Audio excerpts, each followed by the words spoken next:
This knowledge clip is about Reid's paradox of rapid plant migration. Between 33,000 and 20,000 years ago, the northern hemisphere of our planet was covered in a thick layer of ice. We also know this time period as the late glacial maximum. After this time period, the Earth warmed up again and the ice sheets started melting. When the ice melted, a new frontier was created for plants and trees to colonize. Now plants normally disperse the seeds not very far, so the process of colonization over large distances takes a very long time. In 1899, geologist Clement Reid discovered that oak trees would need 1,000,000 years to colonize 1,000 kilometers. Oak trees grow slow, and sometimes take decades to reach reproductive maturity. However, it has not even been 1,000,000 years since the late glacial maximum ended. So why is the northern hemisphere full of oak trees in such a relative short amount of time? This does not only apply to oak trees, but to many other tree species as well.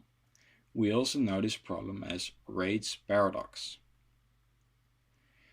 Instead of the millions of years trees would need to disperse over the northern hemisphere, it only took 15,000 years to colonize the new land when the sheets retreated. What is the reason for this? There are two theories that would explain the rapid plant migration. The first one was made by Reid himself. When Reid made the observation back in 1899, he believed that oak trees' acorns were dispersed by birds. The birds carried the nuts over large distances, which caused a rapid oak migration. We call this phenomenon animal dispersal.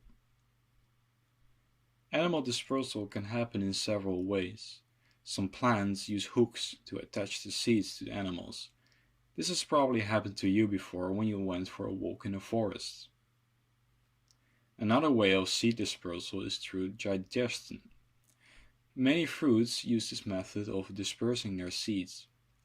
Animals eat the fruits, but the seeds are not digested and get dropped somewhere else instead. Seed dispersal can also be caused by animals burying these seeds. Some animals, like squirrels, bury their nuts to save some food for winter times. But squirrels do not have a perfect memory and often forget where they hide some of their nuts. These forgotten nuts grow into new plants. During the 1990s, a second theory gained traction. What if vegetation did not colonize new land from a frontier, but instead colonized it from already existing small pockets of vegetation? These small patches of land would have local favorable microclimates suited for vegetation growth and also reproduction. Dispersing seeds from these pockets of vegetation would reduce the distance to fully cover land with vegetation. This would explain why it only took 15,000 years for plants to colonize new land in the northern hemisphere when ice sheets melted. Reid's paradox is not a matter of one theory is true and the other is wrong.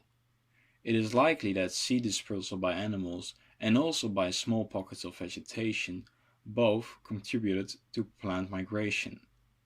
However, which theory is more important remains so far a question unanswered. Thank you for listening. What do you think about Reid's paradox? And which theory of the two do you think is more important?